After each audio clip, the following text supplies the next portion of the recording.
سلام طعني هبلي زخبركم من فتوات تخطتلتي مدب صابوين تاي مسلمون كم تلمود نزع لزحرنا يوم حصرتن اوهنا ونزولنا مزينات تحزنا لكم مسئنا لنا نسانا مكتال لكم نعدم فلما قند نتوتم نباكم كنقبل ليتنا للجنرال تادس ورده ناب بيرو سلام نصطتان كوميشن بوليس تግራይ ዝጽሓፎ ደብዳቤ ንብዙሓት ኣሰንቢዱ ብፍላይ ድማ ንኣዘዝቲ ሰራዊት ምክልኻል ትግራይን መራሕቲ ውድብ ሕወሓት ኣብ ትሕቲ ቁፅፅር ንኽኣትዉ ትእዛዝ ዝህብ ደብዳቤ እዩ ከቢድ ወጥር ነጊሱ ይርከብ بملكع سبر زينا نباخم كنقربو ኢና ክትከታተልዎ ይግባም ውድብ ህዝባዊ ወያነ ሓርነት ትግራይ ኣብ ጉዳይ ሹመት ሌተናል ጀነራል ታደሰ ወረደ መልክቱም መበል 15 ውድባዊ ጉባኤ እቲ ውድብ ክጽውዕ ምዃኑ ልሕኹ ዝወጽ ሓበሬታ የመላኽትም እዚ ከምዚሉ እንዳሃሎ ዶክተር ደብረጽዮን ገብረ ሚካኤል ተማሊ ዘመሓላለፎ ቀልብ ዝስሕብ ሓበሬታ እውን كنكافلكم هنا بخالي قص ليتنال جنرال تادس ورده بزحلف حد عمت الزنبرو ناي سلطان زمن ناي سرح تكبارات كبير زيتا بحال نقفت هذا صعب قمقامات اندتخايدو ليركبوا ابز قداون زرزر حبريتا كنسمعكم هنا بخالي قص امونغو امريكان ايران نفس معنات كمصيام زبل تثبيت تغبر لزته بزيفره تزازيملو نعلم زشغله زسنبد زينايو مزو قدات اساسيرنا ون صبصبات بيزنس كنسمعكم هنا حابيركم نصنحو لايك كومنت شير سبسكرايب قر عين زنقع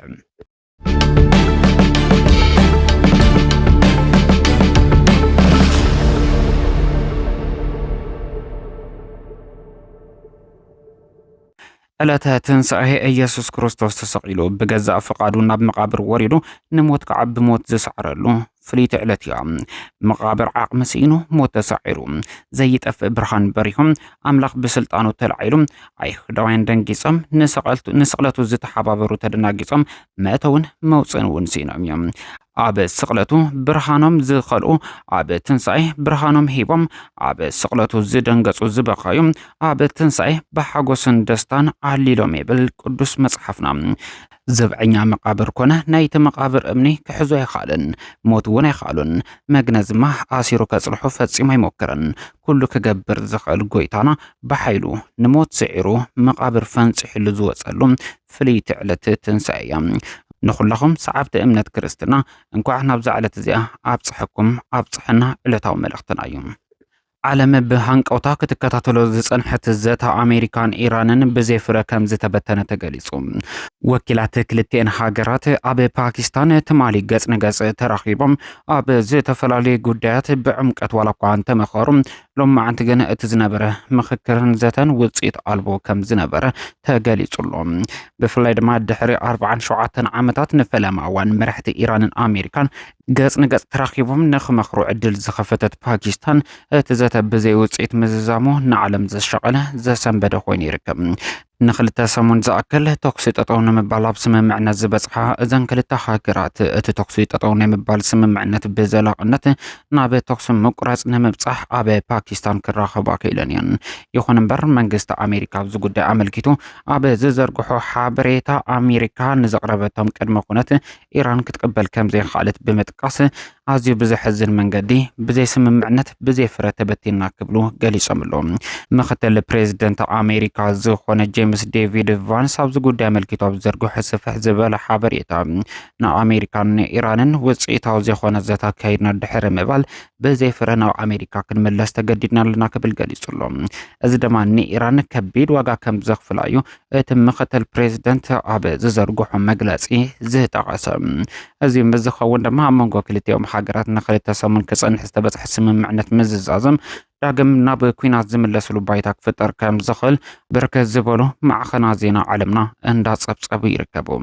از دما نتخونتات ناب زخف درجه كاوصح كم زخل دحر متقسم قطب علمنا داغم دحرنا كلت سمون رفتا كنا قعلو زخل بايتاك فطر كم زخل وندا تغلص يركب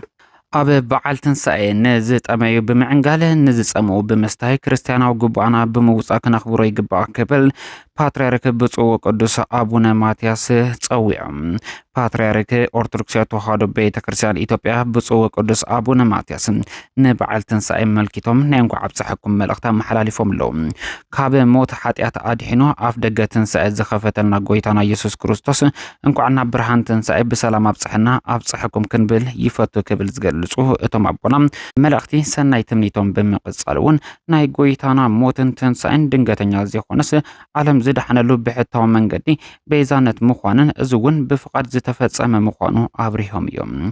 ናይ ወዲ ሰብ ናይ ኃጢአት ዕዳ ዝድምሰስ ብቤዛዊ መስዋዕትነት ምዃኑን ነዚ ዝምጥን ሰብ ስለ ዘይተረኸበ ጎይታ ንዓርሱ መስዋዕት ገይሩ ብምቕራብ ንዓና ካብ ናይ ሞት ቅጽዓት ነጻ ገይሩና ክብል እውን አቦና ብፁዕ አቡነ ማትያስ ይገልጹ።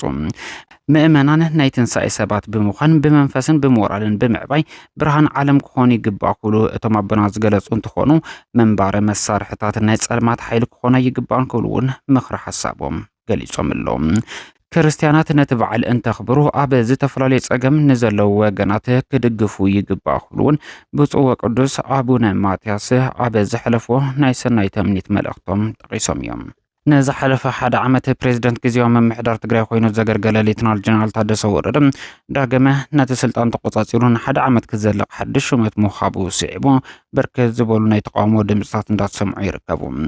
ብፍላይ እቲ ጀነራል ኣብ ዝሓለፈ ሓደ ዓመት እንታይ ዓይነት ዝጭበጠ ተግባር ብምፍጻሙ እዩ ተወሳኺ ሓደ ዓመት ክረክብ ዝኽኣለሉ ብምባል ብዙሓት ድምፆም እንዳስምዑ ይርከቡ። ወይ ድማ ህዝቢ ትግራይ ዳግም ኣብ ከቢድ ቁጠባዊ ቅልውላው ወዲቖም ረድኤት ዝጽበ ህዝቢ ኮይኑ ክቕጽል ዝተተለመ ሓደገኛ ሽርሕ ዶ ይኸውን ዝብል ሕቶ እውን እንዳበገሰ ይርከብ። ሌተናል ጀነራል ታደሰ ወረደ ኣብ ዝሓለፈ ዓመት ካብ ህዝቢ ንዝለዓሉ ሕቶም ተስፋ ዝህቡ ምላሻት ካብ መኻቢ ወጻኢ ርኡይ ዝኾነ ተግባር ክፍጽም ኣይተረኣየን። ብፍላይ ድማ እምነ ኩርናዕ ምቕማጥ ኮነ ንህዝቢ እዚ ክንገብር ኢና ዝብሉ ቃላትን ብምፍጻም ሌተናል ጀነራል ታደሰ ወረደ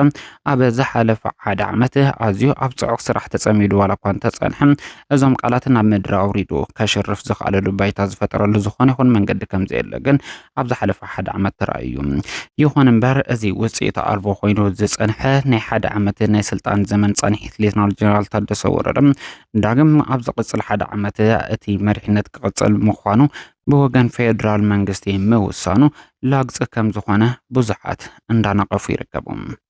ከም ህዝቢ ዝተደራረቡ ብድሆታት ኣለውና ይኹን እምበር ብሓድነት ጽንዓትን ጥበብን ባህግታት ህዝቢ ትግራይ ክዕወት እዮም ክብል ኣቦ ወንበር ውድብ ህዝባዊ ወያነ ሓርነት ትግራይ ዶክተር ደብረጽዮን ገብረ ሚካኤል ገሊጹ።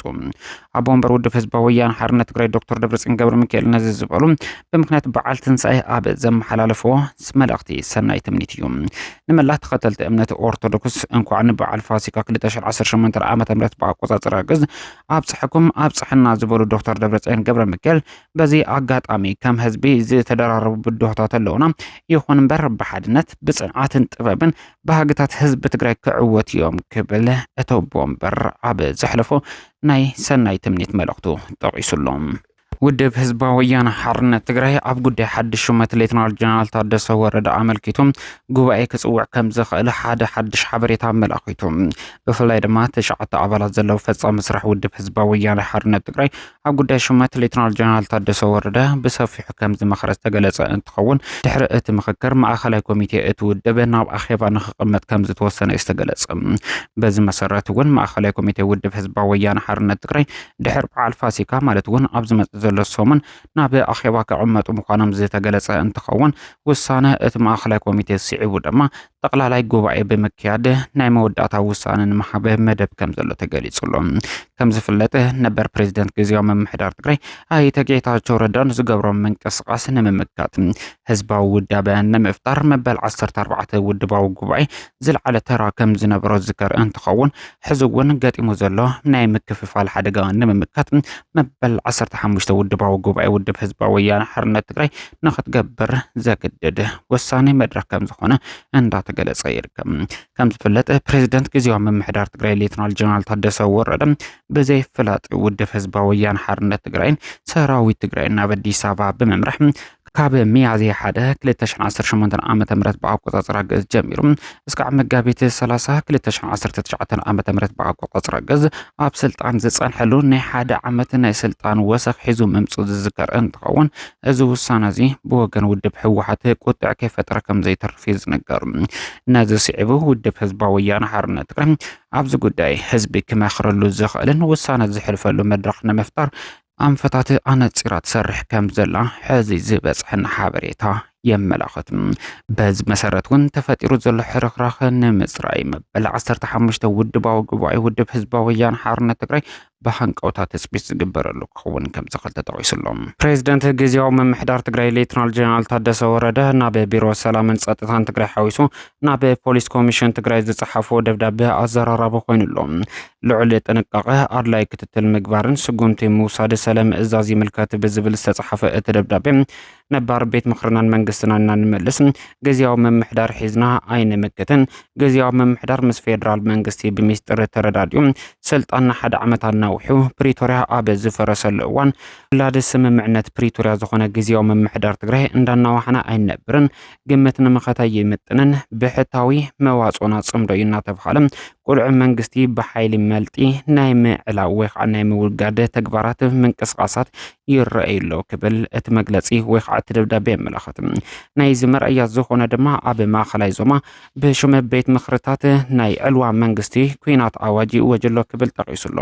እዚ ብህጹጽ ደው ንኽብል ድማ ትእዛዝ መሓበይ ይዝከር ይብል ሌተናል ጀነራል ታደሰ ወረደ ኣብቲ ደብዳቤ ካብዛ ሓሊፉ ገለ ናይ ውድብ ኣመራርሓ ናይ ሰራዊት ኣመራርሓ ብፍላይ ድማ ናይ ምዕራብ ግንባር ናይ ሰራዊት ኣዛዝን ዝተወሰኑ ኣብ ትሕቲ ደቡብ ግንባር ዝርከቡ ኣዘዝቲ ኣርሚ ብፍሉይ መመዘኒ ኣብ ቀረባ ዝተመረጸ ኣሓዱታት ሓደገኛ ሳዕቤን ዘምጽእ ብቐጥታ ናይ ደገ ሓይሊ እናተኣዘዙ ናይ ኩናት መልክዕ ዘለዎ ምስ ናይ ጎረቤት ሃገርን ጎረቤት ክልል ዕጡቃት ተናቢብካ ንምንቅስቃስ ምድላዋት ከም ዘሎ ብጭቡጥ ተረዲና ኣለና ክብል እቲ ደብዳቤ የመላኽት ብስም ጽምዶ ቀልጢፍካ ይተግበር ዝብል ምስምስ ኣብ ልዕሊ መጻዕድላት ትግራይ ዝፍጠሩ ዘለው ንትግራይ ናብዚ ዛሪሕው ዝእቱ ምድፍፋት ናይ ሰላም በር ዝዓጹ ኣካያዳታት ደጊምና ህዝቢ ትግራይን ማሕበረሰብ ዓለምን ክፈልጦና ገበርና ጸኒሕና ይብል እቲ ደብዳቤ እቲ ኩነታት ቁልጡፍ ምእረምታ እንተዘይተገይሩሉ ናብ ዝኸፍአ ኩነታት ክሰጋገር ስለ ዝኽእል ቢሮ ሰላምን ጸጥታን ኣብ ትሕቲኹም ዘሎ ኩሎም ናይ ጸጥታ ኣካላት ነዘን ዝስዕቡ ተግባራት ብቁልጡፍ ክትግብሩን ትግራይ ናብ ዘየደልን ብናይ ካልኦት ኣካላት ትእዛዝ ዝምራሕ ኩናት ንኸይተኣቱ ኣብ ንገብሮ ኩለ መዳያዊ ምንቅስቃስ እጃምኩም ብጥቡቕ ዲሲፕሊን ክትዋጹ ይእዝዝ ክብል እቲ ደብዳቤ የመላኽት በዚ መሰረት ናብ ቢሮ ሰላምን ጸጥታን ትግራይ ብዝብል ዝተወሃቡ ትእዛዛት ቀዳማይ ምንም ዓይነት ወተሃደራዊ ምንቅስቃሳት ከይግበር ኩለን ኣሓዱታት ክሻብ ብግልጽ ዝነገረን ኣብ ካምፕታትን ክጸንሐ ካልኣይ ናይ ኩናት ምንቅስቃስን ፕላን ኣዳልን ዘለዎ ኣርምታት ብፍላይ ብግልጽ ምትሕሳብ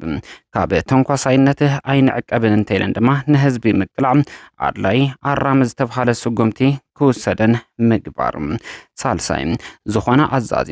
ላዕለዋ ይኹን ታሕተዋይ ሰራዊት ካብ ዝኾነ ናይ ውድብ ሓላፊ ትእዛዝ እናተቐበለ ዝኾነ ይኹን ምንቅስቃስ እንተገይሩ ብሕገ ደንበ ሰራዊት ቁልጡፍ መምሃራይ ኣራም ስጉምቲ ክውሰዶም ብምቕጻል ንኮሚሽን ፖሊስ ትግራይ ዝተወሃበ ትእዛዝ ቀዳማይ ኣብ ማሕበር ፖሊስ ትግራይ ኣብ ውስናት ዞባታትን ወረዳታትን ዝርአ ዘሎ ካብ ፖሊስ ተልእኾ ኣፈንጊጦም ምስ ገለ ናይ ሰራዊትን ውድብን ናይ ደገ ሓይልታት ርክብ ብቁልጡፍ ምቁራጽ ብሓፈሻ ነቲ ፖሊስ እናማዕበሎ ዝመጽእ ዘሎ ፕሮፌሽናሊዝም ዓቂቡ ሰላም ህዝቢ ኣብ ምሕላው ብሙሉእ ዓቕሞም ክነጥፉ ካልኣይ ሽሙን ተቐባልነትን ግዚያዊ ምምሕዳር ትግራይ ንምጥፋእ ዝዓለሙ ሓይልታት ወንጀል ክብርኽ ብምግባር ዕግርግር ብምፍጣር ሰላምን ድሕነትን ነበርቲ ክዘርጉ ዝደልዩ ኣካላት ምህላዎም ብምግንዛብ ብጥብቂ ክትትል ብምግባር ኣድላይን ቁልጡፍን ስጉምቲ ክውሰድ ሳልሳይ ኣብ ትግራይ ኮይኖም ምስ ኣብ ደገ ዘለው ናይ ተጋሩ ካልኦት ሚድያታት ብምርኻብ መንግስቲ ከይረጋጋእ ግቡእ ስርሑ ተረጋጊዑ ከይፍጽም ዝገብሩ ተኸታተልቲ ናይ ህውከት ጥፋት ስራሕቲ ብሰፊሑ እናተወዘዐ ይርከብ ዕላማ ናይዘን ሚድያታትን ደገፍትን ወይ ከዓ መወልቶም ድማ ትግራይ ድፋዕ ደጋዊ ሓይሊ ምግባሪ ክብል ዝገለጸ እቲ ደብዳቤ ናይዚ ተለኣኽነት መደብ ዘይተቐበላ ምምሕዳርን ውልቀ ሰባትን ድማ እናተጸለሙ ይውዕለው ክብል ገሊጹሎም ልዕሉ ኩሉ ግን ብሰንኪ ናይዚኦም ናይ ኩናት ወረን ኩናት ፕሮፓጋንዳ ህዝብና ሰላምን ርግኣትን ስኢኑ ህይወቱ ኣብ ቀጻሊ ዕግርግርን ተስፋ ምቁራጽን ክነብር ይግበር ከም ዘሎ እቲ ደብዳቤ ወሲኹ ይገልጽ ስለዚ ፖሊስ ትግራይ ኣብ ልዕሊ እዞም ሓወኽቲ ቁልጡፍ ዘየዳግም ስጉምቲ ክትወስድ يزيبل تاصل سيت نتبي رابعين بشم نايمي يتمدرخات حسابك بنصانت مجلس زحالفو زلو قبولነት መንግስቲ ሸርሽርካ ትግራይ ንዳግማዊ ዕግርግርን ስርዓት አልቦነትን ዘመቻቸው መደባት ገለ ሚዲያታት እውን በተመሳሳለ መንገዲ በሕጊ ክሕተቱ ምግባር ይጣልብ ነቶም ተላእኽት ኾነ አዳለውት እዚ መደብን መወልትን ስነ ስርዓት ምትሓዝ ድማ አገዳሲ ክብል ድማ ወሲኹ ይጠቅስ በሐፈሻ ይብል ተደብዳቤ ኩሉ ናይ ጸጥታ አካል ትግራይ ሰላምን ህድአትን ህዝቢ ምሕላው ልዕል ዝኾነ ይኹን ነገር ቀዳምነት ሂብና እንሰርሐሉ ጉዳዩ ብፍላይ ድማ ፖለቲካውና ጸነት ትግራይ ካብ ኢዳታውነት ግዳማውያን ኃይልታት ነጻ ክወጽእ ክንሰርሕ ይግባእ ክብል ደብዳቤ ሌተናል ጀነራል ታደሰ ወረደ ከም ዘመላኽተ ተገሊጹሎም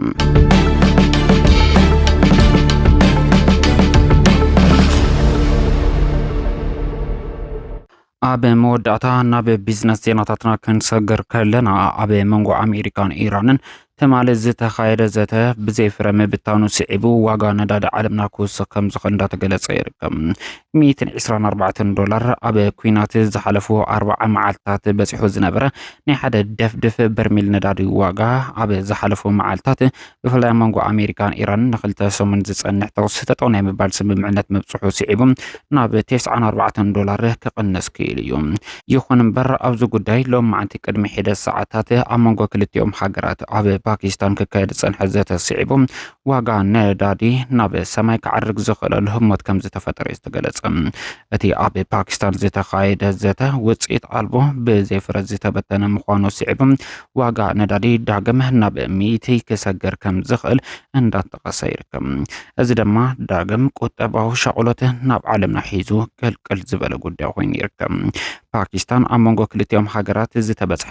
ቶክሲ ጠጠው ናይ ምባል ስምምዕነት ክኽብራውን ኣብ ዝዘርግሐቶ መግለጺ ጠቒሳላ ዓለም እውን ኣብ ልዕሊ ዞም ክልተ ሃገራት ጸቕጢ ብምፍጣር ዳግም ናብ ግጭት ተመሊሰን ንመጻብ ሆርሙዝ ተዓጽዩ ቁጠባ ዓለምና ዘናግዕ ሕሞት ከይፍጠር ጸቕጥታት ገብራ ጻውዒት እንዳቕረበ ይርከብ እዚ ምዘይኸውን ግን ዳግም ናህሪ ዋጋ ዕዳጋ ናብ ሰማይ ክዓርግ ቁጠባ ዓለምና ክናጋዕ ዝኽእለሉ ባይታ ርሑቕ ከም ዘይኾነ ዝጠቕሱ ክኢላታት እዚ ዘርፍ እዚ ኣብዚ ሕዚ እዋን መጻብ ሆርሙዝ ብውስን መልክዑ ምኽፋቱ ስዒቡ ዋጋ ነዳዲ ሩኡይ ዝኾነ ለውጢ ዋላ እኳ እንተምጽእ ሕዚ እውን ዘሎ ተኣፋፊ ኩነታት ዳግም እቲ ዋጋ ናብ ዝነበሩ ክምለሰሉ ዝኽእል ባይታ ክፍጠር ከም ዝኽእል እንዳተጠቐሰ ይርከብ ኣብ መወዳእታ ናብ ሸርፍ ወፃኢ ኢትዮጵያ ዝጥምት ሓበሬታና ክንሰገር ከለና $1 ብ156.13 ብር ተዓዲጉ ብ159.03 ብር ይሽየጥ ከም ዘሎ ክፍለጥ ተኻኢሉሎም